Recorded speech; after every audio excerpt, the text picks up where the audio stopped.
حرامی نہ بن اور کسی ذلیل کے ساتھ کھڑا ہو کر. تو ذلیل قرآن کی نص ہے, ہم کوئی اپنی طرف سے بات نہیں کرتے. الحمدللہ ہمارے پاس قرآن بھی موجود ہے اور رسول اللہ کا فرمان بھی موجود ہے, ہمیں باہر جانے کی ضرورت بھی نہیں ہے.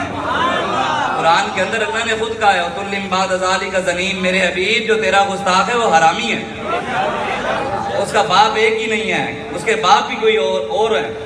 یہ اللہ تعالیٰ نے قرآن میں کہا, ہماری بات نہیں ہے. اب کسی کو تکلیف ہے تو رب سے ہے, ہم سے تو نہیں ہے, ہم تو صرف جرم دار ہیں سنانے کے. لیکن یہ ضرور ہے, علامہ اقبال کہتا ہے یہ دور اپنے براہین کی تلاش میں ہے, صنم کدا ہے جہاں لا الہ الا اللہ.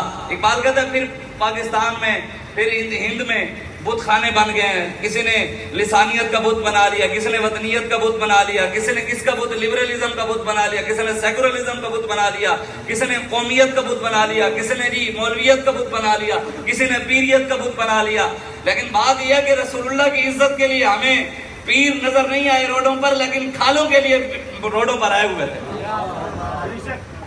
ابراہیم علیہ السلام کی چھری پھیرنے والی تو قوم کو سنت یاد ہے, نمرود کی آنکھوں میں آنکھیں ڈالنے والی سنت کسی کو نہیں یاد, آگ میں جانے والی کسی کو سنت نہیں یاد. علامہ اقبال کہتا ہے نا, پختہ ہوتی ہے عقل اگر مصلحت اندیش ہو, اور عشق اگر مصلحت اندیش تو ہے خام ابھی, بے خطر کود پڑا آتش نمرود میں عشق, عقل ہے محو تماشائے لب بام ابھی.